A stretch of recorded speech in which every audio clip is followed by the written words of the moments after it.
আজি ৪০ নং টিহু সমষ্টিৰ কংগ্ৰেছ দলৰ প্ৰাৰ্থী হিচাপে মই দলীয় আবেদন দিছিলোঁ আৰু দলৰ হাইকমাণ্ডে নিখিল ভাৰত কংগ্ৰেছ কমিটিৰ তৰফৰ পৰা অসমৰ নেতৃত্বৰ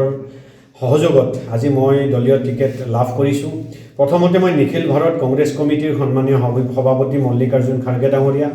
আমাৰ নেতা ৰাহুল গান্ধী ডাঙৰীয়া, আমাৰ নেত্ৰী তথা স্ক্ৰিনিং কমিটিৰ চেয়াৰমেন প্ৰিয়ংকা গান্ধী ডাঙৰীয়ানী প্ৰমুখ্যে আমাৰ নেতা জিতেন্দ্ৰ সিং ডাঙৰীয়া আৰু অসমৰ মোৰ অতি আদৰৰ নেতা অসম প্ৰদেশ কংগ্ৰেছ কমিটিৰ সভাপতি গৌৰৱ গগৈ ডাঙৰীয়া, আমাৰ সকলোৰে আদৰৰ নেতা দেৱব্ৰত শইকীয়া ডাঙৰীয়াকে প্ৰমুখ্য কৰি আমি প্ৰতিগৰাকী নেতৃত্বক মোৰ তৰফৰ পৰা আজি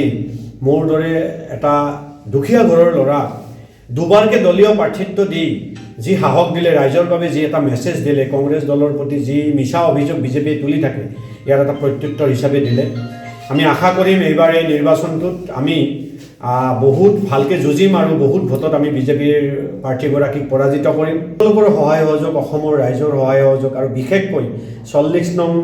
টিহু সমষ্টিৰ প্ৰতিগৰাকী ভোটাৰ ৰাইজৰ দল মতৰ ঊৰ্ধত থাকি সকলোৱে যেন মোক এজন যুৱ প্ৰজন্মৰ প্ৰতিনিধি হিচাপে গাঁৱত থাকি গাঁৱৰ ল'ৰা হৈ মাত মতা এজন যুৱক হিচাপে যাতে আপোনালোকে মোক আশীৰ্বাদ দিয়ে, আগুৱাই দিয়ে আৰু এইবাৰ যাতে মোক বিধায়ক হিচাপে নিৰ্বাচিত হোৱাত সহায় কৰে, তাৰ বাবে আজিৰ এই পুণ্য দিনটোত, আজি হোলীৰ দিনটোত মহাপ্ৰভু শ্ৰীকৃষ্ণৰ চৰণত সেৱা জনাই, শিৱপ্ৰভুৰ চৰণত মই সেৱা জনাই সকলোৰে আদৰ মৰম সহায় সহযোগিতা বিচাৰি আপোনালোকৰ চেনেলৰ জৰিয়তে মই এই আবেদন জনালোঁ।